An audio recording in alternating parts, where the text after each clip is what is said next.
Hi, in this video I want to show you how to calculate cumulative frequencies. Cumulative frequencies.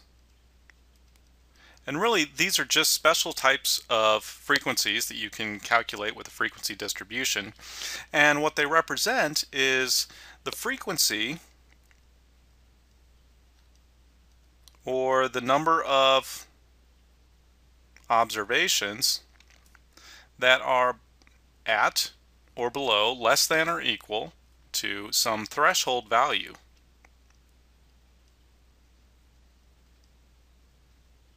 Some threshold value of an x. Okay, so we've got a variable x and we want to know how many observations fall at or below some threshold value. Another way that you can think of this is that it's just simply a running total of the frequencies from the minimum value.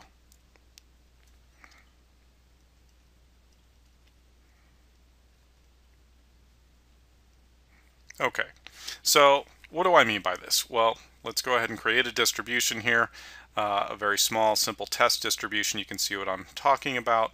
We've got a basic frequency distribution here. Let's say this is the value of goods sold. Let's say that's our x variable is going to be some value. Maybe it's in dollar signs.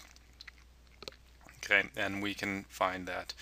Let's see, we had $1 item, $10 items, and let's say we had $100 items.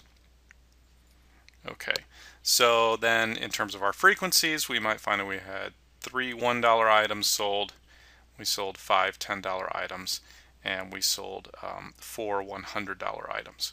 So we've got a sample size then of 3 plus 5 is 8, plus 4 is 12. And what we want to do now is create a running total from the minimum value of x, right, from our minimum value. We want to create a running total that represents the cumulative frequency. And so I'll call the cumulative frequency column CF. And the simple way to do this is to start with the lowest value, right? So here we've got the lowest value. And the calculation will start with 0. Imagine we start with 0 cases, right? And then we add to this, we add the frequency for this particular category of the variable, and that's 3. So 0 plus 3 equals 3, and so our cumulative frequency is going to be 3. Now for the next row, because this is just a running total from the minimum, so we filled in the cumulative frequency for the minimum value, now we need to do the next value for x, and the next value is going to be 10. So we take our cumulative frequency from the first category, and we start with a 3, and to that 3 we're going to add 5. We're going to add our frequency here. So we take the cumulative frequency for the low category and we add the frequency for the next category, and we get an 8. So here's our cumulative frequency. And then for our last category, we'll take the cumulative frequency from the previous category, which is 8, and we'll add the frequency, which is going to be a 4, and so we get a value of 12.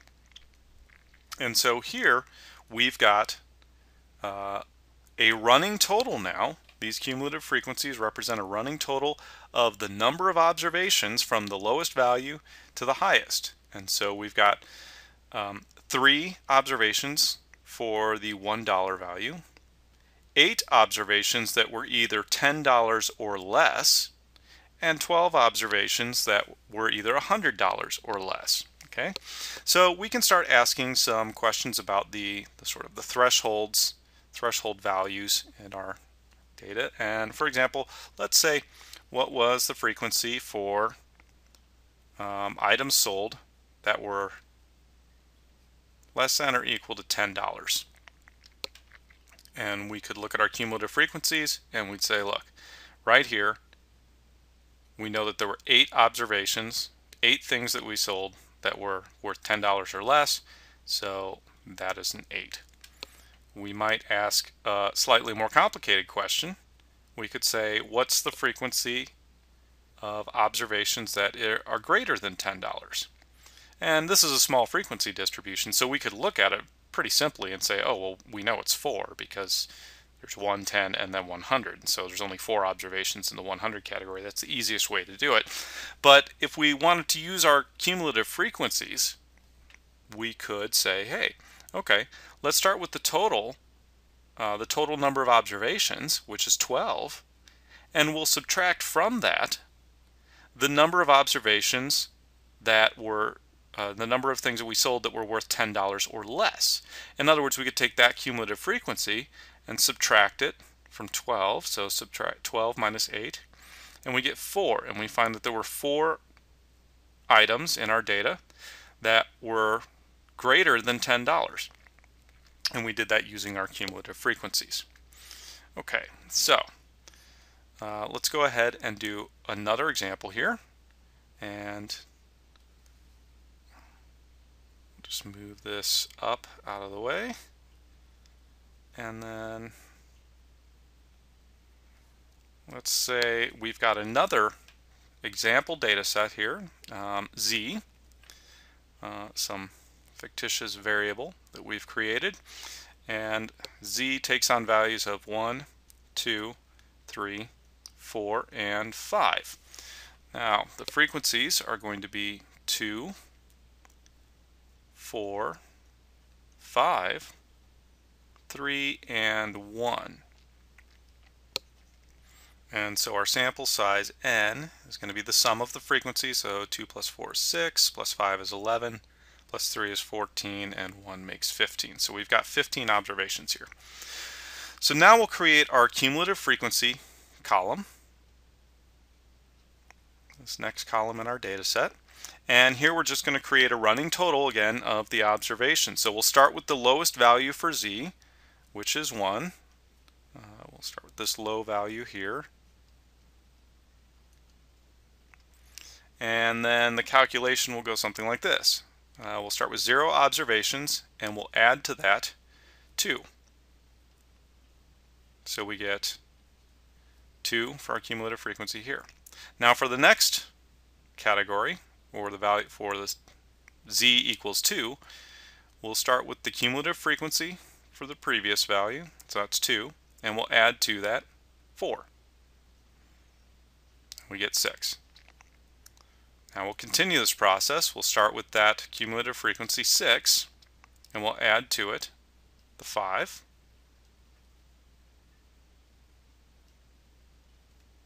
And get 11, so that's the cumulative frequency there. Then for the fourth category, we'll start with the cumulative frequency 11, and we'll add to that 3 and get 14.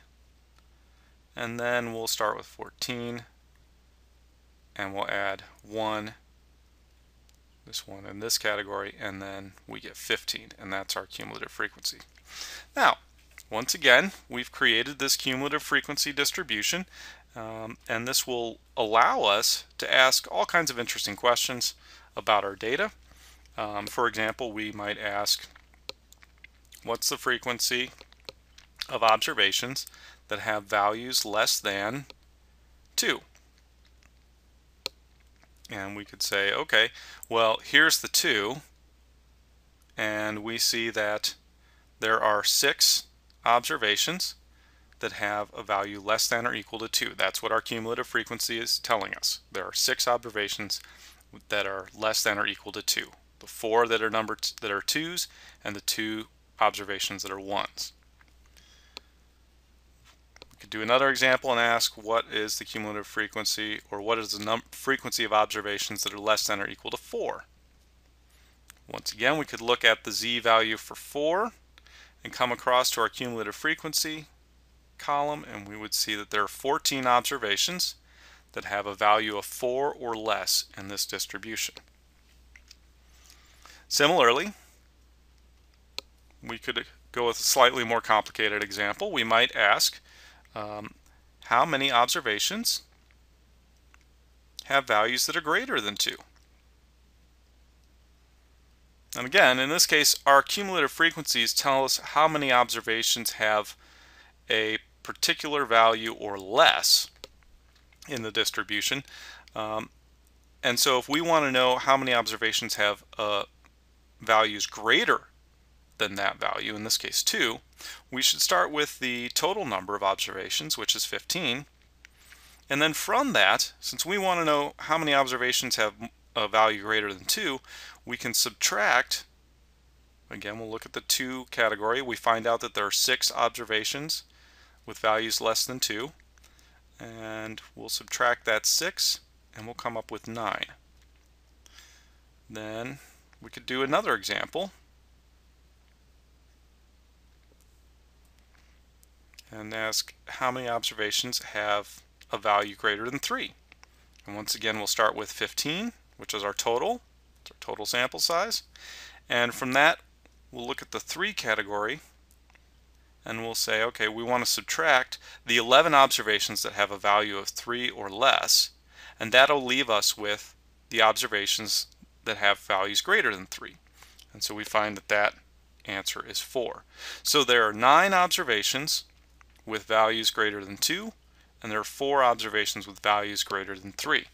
And this is just an example of using cumulative frequencies with a frequency distribution table to examine your data in closer detail.